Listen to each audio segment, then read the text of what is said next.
गाजियाबाद के वैशाली सेक्टर 2 में संकट मोचन फार्मेसी के नाम से अनिल गाबा की दवाइयों की दुकान है। अनिल गाबा के द्वारा अपनी स्वर्गवासी पत्नी रेनू गाबा के आखिरी समय में उनके द्वारा मांगे गए वचन को अनिल गाबा कर रहे हैं पूरा। पत्नी रेनू गाबा कैंसर से पीड़ित थी, जिन्होंने अपने आखिरी समय में अपने पति अनिल गाबा से कहा था कि मैं चाहती हूं कि आप समय आने पर लोगों की निस्वार्थ भावना से सेवा करें। जो आप सेवा करेंगे वही मुझे सच्ची श्रद्धांजलि के रूप में मिलेगी।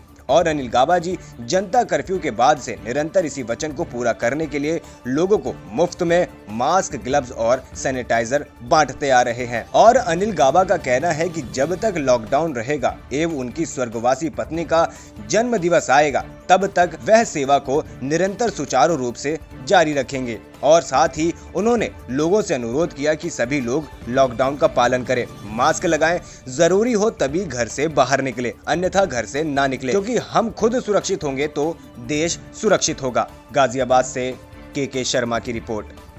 नमस्कार, इस वक्त हम मौजूद हैं वैशाली, जहां पर संकट मोचन फार्मेसी एक समाज सेवा के तौर पर लोगों की सेवा कर रहे हैं निस्वार्थ भाव से।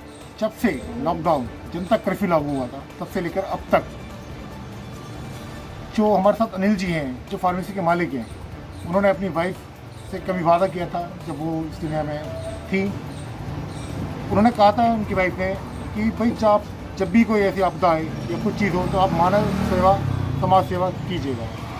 तो जब से लॉकडाउन लगा है, कोरोना वायरस महामारी चल रही है, तब से अनिल जी लगातार 22 मार्च से लेकर अब तक लोगों की सेवा कर रहे हैं। उनको मास्क, सैनिटाइज़र, ग्लव्स आदि चीज़ें, जैसे भी गरीब तबके के लोग हैं जिसके पास चीज़ें नहीं हैं उपलब्ध, उनको ये सुविधा दी जा रही है। आइए जानते हैं इनसे एक विशेष मुलाकात में कि किस तरीके से करते हैं वो और कैसे कैसे उन्होंने इस चीज़ को करने के लिए सोचा था। आइए जानते हैं। सर, क्या नाम है आपका? अनिल। अनिल अनिल सर, कितने समय से आपका मेडिकल स्टोर है यहाँ पर? मेरे को यहाँ करीब अप्रोक्सीमेटली 4 साल हो गए। सर, ये जो चीज़ें हमने देखा है कि आपके यहाँ पर ग्लव्स वगैरह चीज़ें आप गरीब लोगों को वितरित कर रहे हैं, किस उपलक्ष्य में करते हैं आप? नहीं, मैं सेवा के तौर पे कर रहा हूँ। मेरी मिसेज़ की इच्छा थी, जब वो एक्चुअली उसको कैंसर हो गया था, तो उस टाइम मैंने बहुत परेशानियाँ देखी। तो उस पीरियड में कभी मेरी बात हुई थी, उसने कहा था भी थोड़ा कभी देश सेवा का मौका मिले या भंडारा करने का हिसाब बने तो तुम कर देना। तो मेरे दिमाग में वो बात आ गई थी। तो मैंने कहा जब तक ये स्टार्ट हुआ है, जब तक उसका बर्थडे है, तो तब तक मैं इसको रेगुलर करूँगा। सर, कुछ लोगों में अभी जो चीज़ें चल रही हैं कोरोना वायरस को लेकर मेडिकल स्टोर्स में हमने देखा है कि अधिकतर लोग जहाँ पर एक कमाई, मोटा मुनाफा कमाने के चक्कर में, ऐसे में आपके अंदर कभी भावना नहीं आई? कमाने के लिए तो हमारे पास पूरी ज़िंदगी पड़ी है। अगर मेरे को यहाँ 4 लोगों ने जय हिंद बोल दिया या पुलिस वाले ने एक बार सलाम मार दिया कि आज जय हिंद सर, तो मेरी तो कमाई वही है। मैं उस कमाई से ज़्यादा पैसों की कमाई नहीं समझता। कुछ कि मुझे एक फौजी जैसा सम्मान प्राप्त हो रहा है, मैं इससे ज़्यादा और मैं कुछ मुझे नहीं चाहिए। अगर मेरी पूरी लाइफ भी देश सेवा में चली जाती है तो मैं देने को तैयार हूँ।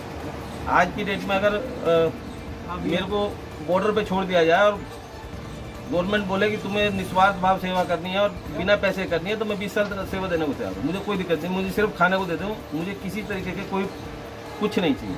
मेरे लिए देश सेवा सबसे बड़ी चीज़ है। अभी जो चीज़ें आप वितरण कर रहे हैं, ये लगभग कब से कर रहे हैं आप? ये जब से लॉकडाउन स्टार्ट हुआ। तकरीबन कुछ तारीख याद है आपको?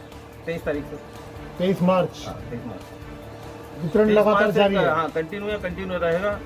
और जब तक लॉकडाउन है तब तक रहेगा, चाहे वो 1 महीना रहे, 2 रहे, 3 रहे, कोई दिक्कत नहीं। आपकी धर्म पत्नी जी जो थी, वो आपने बताया कैंसर से पीड़ित थी। हाँ, कैंसर 4 स्टेज एक्चुअली डायग्नोज होते टाइम 4 स्टेज थी, तो इस वजह से जो है थोड़ी स्थिति बिगड़ गई थी। तो उस टाइम भी डॉक्टरों ने एक्चुअली मैक्स में दिखाया था, तो डॉक्टरों ने जवाब दे दिया था, बोले कि रिलेटिव वगैरह को बुला लो, अपने अभी टाइम बहुत कम है इनके पास। लेकिन मैं एक्चुअली भगवान पे बहुत विश्वास रखता हूँ, वो भी बहुत विश्वास रखते थे। तो मैंने कहा तुम हमारी भगवान से लड़ाई है, अब पैसे की लड़ाई या डॉक्टरों से लड़ाई नहीं है। अपनी तरफ से हम करेंगे, कुछ ना कुछ होगा। तो 1.5-2 साल खिंच गया था उसके बाद। तो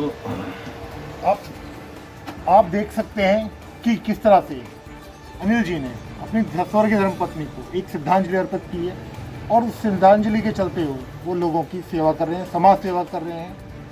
कुछ चीज़ें मैं कैमरामैन से कहना चाहूँगा कि जो इनका स्टोर है इसको दिखाएं कि जहाँ लोग एक इनकम के लिए मर रहे हैं, वहाँ पर ये निस्वार्थ भाव से बिल्कुल खाली बैठना इनको मंजूर है, बट किसी को लूटना मंजूर नहीं है। मैंने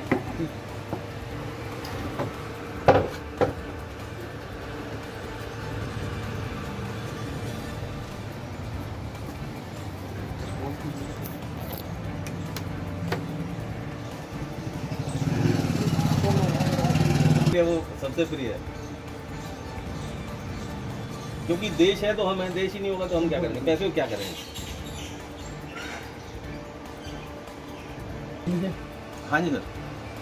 सर, आप ये बताइए कि ये सेवा जो आप कर रहे हैं अभी, ये कब तक करने का था आपका? ये जब तक लॉकडाउन रहेगा, चाहे कितना पीरियड लगे, मैं कैपेबल हूँ या नहीं हूँ, चाहे मुझे ब्याज पे पैसा लगाना पड़े, मैं अपनी तरफ से लगाऊंगा, मैं किसी तरीके से पीछे नहीं हटूंगा। कुछ हमने ऐसा भी सुना था या हमने ऐसा देखा था, जैसा हमने आपके बोर्डों पे भी देखा था, कि जो आपकी धर्मपत्नी थी, उनके कुछ जन्मदिवस तक का भी कुछ आपका? हाँ, उसका बर्थडे जो है 3/6 को आता है जी। तो तब तक तो रहेगा ही रहेगा, उसके बाद भी अगर होता है तो प्रभु इच्छा तक, जब तक मेरी हिम्मत जवाब नहीं देगी मैं लगा रहूँगा, लेकिन तब तक मैं भगवान से दुआ करूँगा कि ये लॉकडाउन खत्म हो जाए और शायद 100% हो भी जाए। देशवासियों के लिए कुछ कहना चाहेंगे आप? भाई देश को सबसे पहले रखो, बाकी पैसा तो देश है तो हम हैं, देश ही नहीं है तो हम क्या करेंगे। भाई आज आप दूसरे देशों की स्थिति देखिए, अमेरिका की देखिए। और सर, जो लॉकडाउन का पालन नहीं कर रहे हैं उनके लिए कुछ कहना चाहेंगे? क्या नहीं पालन कर रहे? लॉकडाउन का जो पालन नहीं कर रहे हैं, लोग घरों से बाहर निकल आते हैं, उन्हीं की वजह से तो ये डिले हो रहा है। अगर वो पालन नहीं करते तो डिले होने का मतलब ही नहीं था, उन्हीं की वजह से। कुछ संदेश देना चाहेंगे कि घर में रहें, वो किस प्रकार से मतलब लॉकडाउन को करें? देखिए सर, आज से हम कितने सालों से बातें सुनते आ रहे हैं कि जिससे बात करो कि हमारे पास टाइम ही नहीं है। अब भगवान ने ऐसा हिसाब बनाया है कि टाइम आप लोगों को मिल रहा है और आप घर वालों के साथ नहीं रह रहे। ये तो एक बहुत बड़ी बात है कि आप अपने पेरेंट्स के साथ रहो, घर वालों के साथ रहो, इकट्ठे बैठो, इकट्ठे खाओ। भाई ठीक है, पैसा तो आदमी हर पूरी लाइफ कमा ही रहा है, अगर थोड़े पीरियड तक आदमी घर वालों के साथ रह जाएगा तो इससे बड़ी बात कोई नहीं है। एक ही मेज पे अगर 4 लोग बैठ के खा लेते हैं, क्योंकि आज माहौल ऐसा हो गया है कि हर आदमी बिजी है तो किसी के पास टाइम नहीं है, वो एक ही टाइम पे खाना बनता है और चारों जो है 5 लोग हैं घर के, वो सब अलग अलग बैठ जाते हैं, क्योंकि किसी का टाइम कहीं जाने का ऑफिस, किसी का किसी टाइम है। लेकिन अब तो मौका मिला है तो उनको आपस में प्रेम भाव रखना चाहिए, जिससे कि थोड़ा देश में शांति का माहौल हो सके, घर में शांति का माहौल हो सके। अब मैं अंतिम में देशवासियों से ये कहना चाहूँगा कि लॉकडाउन के टाइम पे घर पे ज़्यादा से ज़्यादा रहें, मास्क लगा कर रहें, ग्लव्स पहन के रहें, और जब बहुत ज़्यादा ज़रूरत हो तभी बाहर निकलें, नहीं तो बाहर ना निकलें, जिससे कि ये लॉकडाउन जल्दी से जल्दी ख़त्म हो सके। ये नहीं तो ये लंबा खिंचता चला जाएगा, हम सभी देशवासियों को ही परेशानी होगी और किसी को कोई परेशानी नहीं होगी। इसका भुगतना हम ही लोगों को पड़ेगा। जय हिंद, जय भारत, भारत माता की जय।